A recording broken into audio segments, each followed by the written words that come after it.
Opinion: trade wars, President Donald Trump recently declared on Twitter, are good, and easy to win. But it's questionable whether the president's proposed tariffs, a tax of 25% on imported steel and 10% on imported aluminum, will be a war or an act of friendly fire. Tariffs are generally not a good way to promote domestic industry. They encourage American producers to hunker down behind the tax's protective wall, focusing on the captive local market instead of figuring out how to prevail in the rough and tumble of global competition. There's also the danger that making metals more expensive will hurt a lot more U.S. manufacturers than it helps.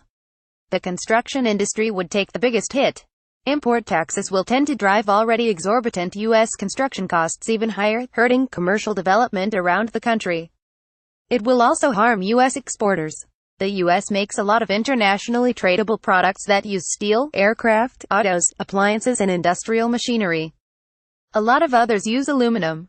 Although the majority of what they use is produced locally, the U.S. steel industry supplied about 70% of the domestic market in 2017. A tax on imports will allow American metal producers to charge more to companies like Boeing, General Motors and Whirlpool. Higher steel and aluminum company profits will therefore come at the expense of these other American manufacturers. Exporters like Caterpillar and Harley-Davidson are already warning that the tariff would put them at a competitive disadvantage in world markets. So Trump's ham-fisted attempts to protect one American industry seem likely to deal a blow to many others. This is the exact opposite of the increased international manufacturing prowess that Trump has promised. Defenders of the tariffs argue that steel and aluminum are important for national defense, and so need to be protected even at the cost of less martial industries. But military shipbuilders will be hurt by higher metals prices, as will makers of tanks, planes, guns and other crucial defense equipment. Nor will the tariffs bring back good jobs at steel and aluminum factories.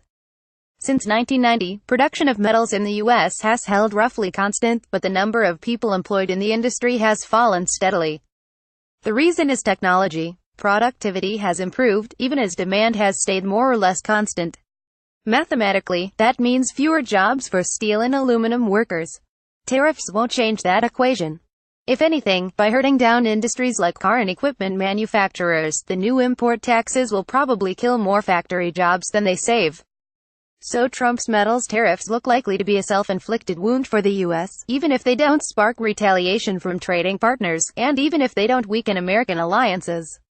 If Trump wants to help the steel and aluminum industries, there are better ways to do it. Instead of letting U.S. metal makers charge higher prices to other American industries, the government could focus on helping to raise exports.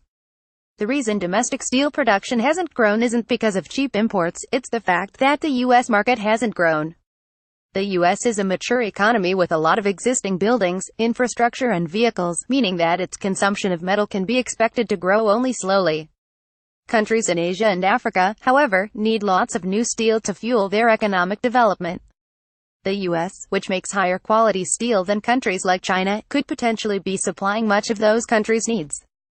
Currently, U.S. steel companies command only 2% of world exports, compared with 24% by China. There are things the government could do to improve that situation, including export promotion, export loans and assistance for small producers looking to break into world markets.